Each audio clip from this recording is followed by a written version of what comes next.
Olá, esse é o sexto vídeo de temperatura, calor e primeira lei da termodinâmica da disciplina de hidrostática e calorimetria. No vídeo anterior, eu falei para vocês da experiência de Joule e de trabalho em transformações gasosas, né? Fiz alguns exemplos e na sequência eu disse que nós falaríamos sobre primeira lei da termodinâmica. E eu já vou aproveitar para fazer uma rápida introdução na segunda lei da termodinâmica. Muito bem. Então, a primeira lei da termodinâmica. Essa lei nada mais é do que uma reafirmação do princípio de conservação de energia, tá? Só que agora a gente vai tratar do calor como uma forma de energia. Então, voltando lá nas transformações gasosas do vídeo anterior, né? Na transformação gasosa de um gás, pode haver troca de calor e trabalho com o meio ambiente. Tá? Se nós fixarmos os estados inicial e final desse gás e repetir várias vezes o experimento, né, que vai levá-lo do estado inicial 1 para o estado final 2, a gente vai concluir que a quantidade de calor e o trabalho vão assumir valores diferentes para cada caminho que eu utilize nessas transformações. Tá? Então, imagine lá no diagrama PV, né? Eu defini um estado 1 e um estado 2 como dois pontos no diagrama. E eu posso ter caminhos diferentes que vão me levar do estado 1 ao estado 2. Então, o calor e o trabalho vão assumir valores diferentes, dependendo, né, de qual caminho eu escolha ou de qual transformação me leve de um estado ao outro. Contudo, a diferença entre o calor e o trabalho vai permanecer sempre constante, independente do caminho. Essa diferença vai depender unicamente do estado inicial 1 e do estado final 2. E essa diferença entre calor e trabalho é chamada de variação da energia interna, um ΔU. Tá? Então, lembre-se, né? O delta está relacionado com variação, né? Então, ΔU seria um U2 menos U1, tendo em vista que a gente está assumindo o estado final como 2 e o inicial como 1. Tá? Então, a diferença entre calor e trabalho é a variação de energia interna. Então, essa é a equação comumente utilizada, né, para representar a primeira lei da termodinâmica, em que a variação da energia interna do sistema, ou seja, o ΔU, vai ser igual ao calor menos o trabalho. Ok? Tanto o calor quanto o trabalho, né, vão poder, do mesmo jeito que eu comentei na aula anterior, né, eles vão poder assumir sinais diferentes dependendo aí de quem realiza o trabalho. Então a gente viu lá na transformação gasosa que quando o gás realizava um trabalho, né, esse trabalho era positivo, e quando o trabalho era realizado sobre o gás, a gente o assumia negativo. Então tem uma figurinha esquemática que nos ajuda a, a entender e lembrar desses sinais, independente do que ocorra. Então eu vou fazer aqui algo que represente o sistema, tá? O meu gás, por exemplo, tá? Sempre que o calor for absorvido pelo sistema, ou seja, sempre que eu fornecer calor para o sistema, tá? Então, que calor está sendo absorvido, está entrando no sistema, tá? Sempre que isso acontecer, eu vou assumir o sinal do calor como positivo, tá? Se o sistema cede calor, ou perde calor, ó, esse calor vai ter um sinal negativo. Então, essas são as possibilidades de sinal do calor. Sempre devo lembrar que se o calor é absorvido pelo sistema, eu vou assumir o sinal dele positivo. Quando o sistema perde calor, sinal negativo. Com relação ao trabalho, sempre que o sistema realizar um trabalho, o sinal desse trabalho vai ser positivo. E sempre que o meu sistema for submetido a um trabalho, né, for realizado um trabalho sobre ele, o sinal desse trabalho vai ser negativo. Ok? No exemplo que eu vou fazer com vocês, na sequência, fica claro essa análise do sinal, né? Porque muitas vezes os problemas vão simplesmente falar para a gente, olha, um gás absorveu calor realizando o trabalho, né? A equação para a primeira lei, que vai me permitir relacionar variação de energia interna, calor e trabalho, é essa. Mas o sinal de calor e trabalho deve ser interpretado a partir dessa figura esquemática. Ok? Eu vou fazer no próximo slide com vocês um exemplo que nada mais é do que um exercício da segunda lista de termodinâmica. Muito bem. O exemplo é o seguinte. Um gás diatômico realiza 300 joules de trabalho e absorve 600 calorias de calor. Qual é a variação de energia interna do gás? Então vejam, o enunciado, né, se refere a um sistema, no caso um gás de dois átomos, de dois tipos de átomos, um gás diatômico. Né? Esse gás, esse sistema vai realizar 300 joules de trabalho, então realiza 300 joules de trabalho e absorve 600 calorias de calor.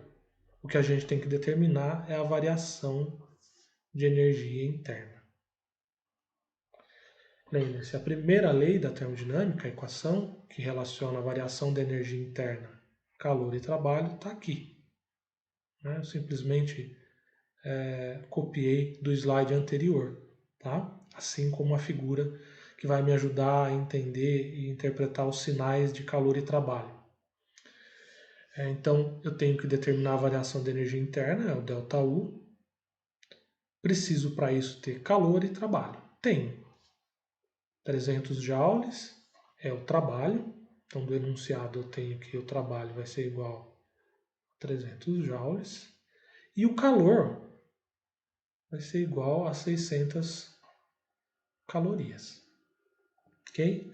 E o que eu tenho que determinar é a variação da energia interna. Então, basta eu usar a primeira lei da termodinâmica para determinar essa variação de energia interna.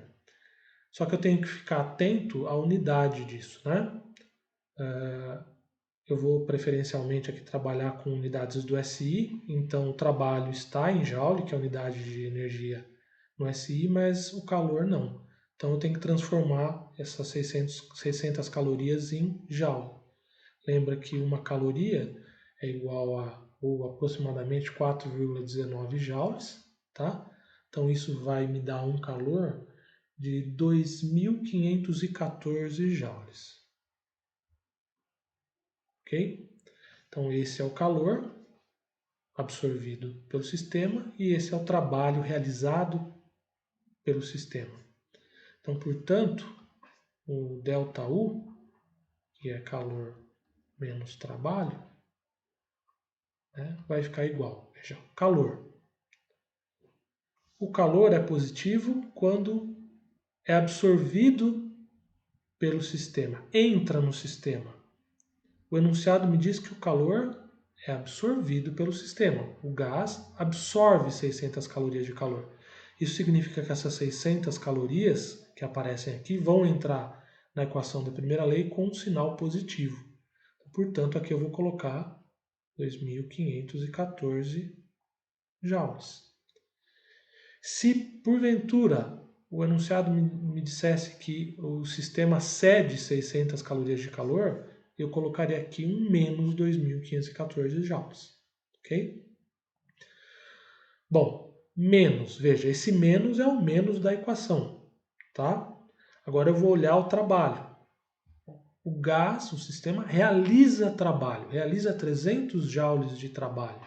Então, o sistema realiza trabalho, tá? Não é realizado sobre ele, é ele que realiza.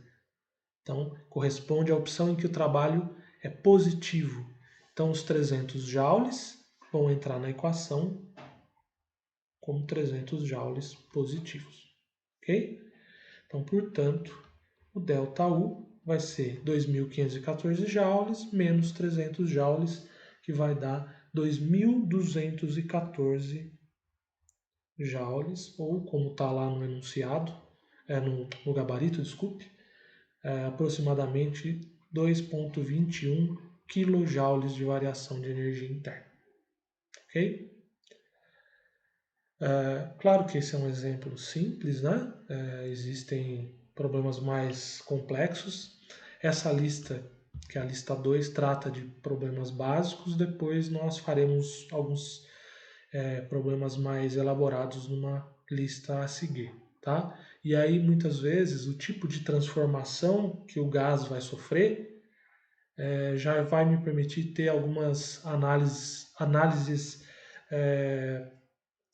já elaboradas com relação a calor e trabalho, ok?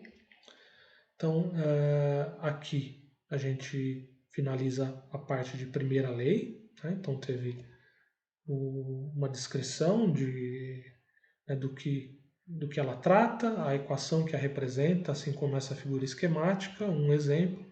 Na sequência, eu vou falar também rapidamente da segunda lei da termodinâmica e vou fazer o exemplo para que vocês já tenham o conteúdo da aula da semana.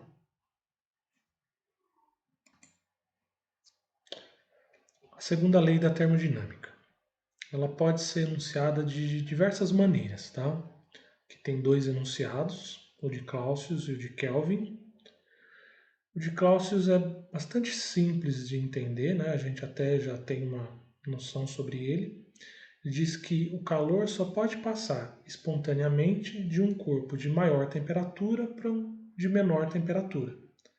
Então, quando eu tenho, por exemplo, duas esferas metálicas, né, idênticas, só que a temperaturas diferentes, quando eu as coloco em contato, né, a esfera que está a uma temperatura maior vai ceder calor para a esfera que está a uma temperatura menor até que elas entrem em equilíbrio térmico.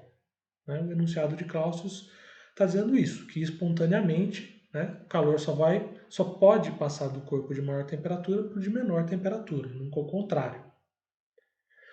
O enunciado de Kelvin envolve máquinas térmicas. Né? Então ele diz que é impossível construir uma máquina térmica que, operando em ciclos, extraia calor de uma fonte e transforma esse calor integralmente em trabalho. Então, para entender esse enunciado, a gente precisa entender ou relembrar o que são máquinas térmicas. Né? Máquinas térmicas são máquinas que vão converter calor em trabalho. Tá? É fato que é impossível transformar todo o calor absorvido por essa máquina em trabalho. Tá? Então, é disso que trata o enunciado de Kelvin.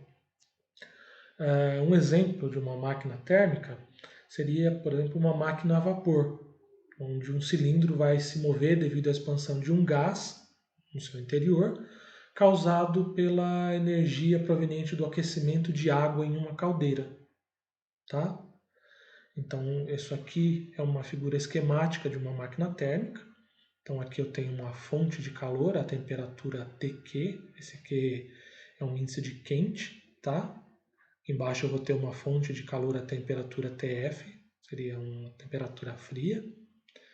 Então, calor, né, energia em forma de calor, vai sair da fonte quente e ir para a máquina térmica. Ela vai usar um pouco dessa energia para realizar trabalho, então trabalho será realizado pela máquina e energia em forma de calor vai ir para uma fonte fria, vai ser dissipada. Então, no caso, no exemplo que eu disse da máquina a vapor, né, a energia que não é transformada em trabalho pode passar por condução térmica para os arredores da máquina, por exemplo, tá? Seria representado aqui pela fonte de calor a temperatura TF, ok? Então, essa é a ideia de uma máquina térmica e o exemplo dela, tá? Tem relação direta com a segunda lei da termodinâmica. Dessa maneira, né, existe uma equação que vai me permitir para a máquina térmica relacionar trabalho, calor fornecido pela fonte a temperatura quente, pela fonte de calor, e o calor cedido, o calor perdido, né? Então a gente consegue, por uma simples observação aqui, chegar à conclusão de que o trabalho vai ser a diferença entre o calor que eu forneço e o calor que não é aproveitado, um QQ menos um QF, tá? Só uma adequação aqui, a gente está usando para trabalho o tal, né? Então, ao invés de W aqui, eu vou colocar tal, que é a letra que a gente está usando até agora para se referir a trabalho, tá? Então, o trabalho vai ser a diferença entre o calor fornecido e o calor não aproveitado, ok? Por se tratar de uma máquina térmica, né, uma coisa importante, né, uma grandeza importante de análise em máquina térmica é o rendimento, tá? Quando a gente constrói uma máquina, a gente quer que ela tenha o maior rendimento possível, ou seja, que ela aproveite o máximo possível de energia que eu vou fornecer e realize trabalho com isso, tá? Eu vou continuar essa análise de rendimento aqui no slide seguinte. Então, o trabalho, só repetindo o que eu coloquei ali no slide anterior, é o QQ menos o QF, tá? Então, é a diferença do calor fornecido para a máquina e o calor que ela não aproveita, que vai para uma fonte fria, tá? Agora, o rendimento da máquina térmica, que normalmente é usado uma letra grega chamada eta para rendimento, é um N, uma perninha aqui um pouco mais comprida, tá? O rendimento eta vai ser a razão entre o trabalho realizado e o calor fornecido, tá? Então, uma máquina ideal, né, que violaria a segunda lei da termodinâmica, seria uma máquina que eu forneceria para ela uma quantidade de calor e ela realizaria toda aquela quantidade de calor em trabalho. Então, por exemplo, 100 joules de energia fornecida, ela realizaria 100 joules de trabalho, ou seja, um rendimento, uma eficiência de 1, que corresponderia a 100%, tá?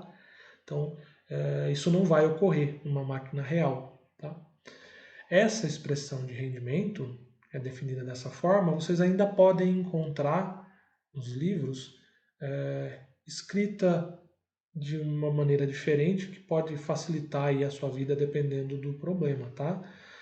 Porque a gente sabe que o trabalho é a diferença de QQ menos QF, tá? Então, só substituir o trabalho aqui de cima na expressão de rendimento.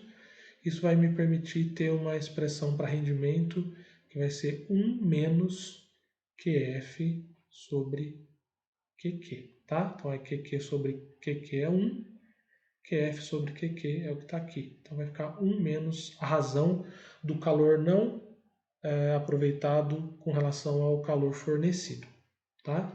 Isso aqui vai me dar um número que deve ser interpretado como uma porcentagem, já que se trata de um rendimento, ok? Na sequência, eu vou fazer com vocês um exercício lá da lista, como exemplo, que trata de uma máquina térmica e que a gente vai ter que determinar o rendimento dessa máquina, ok?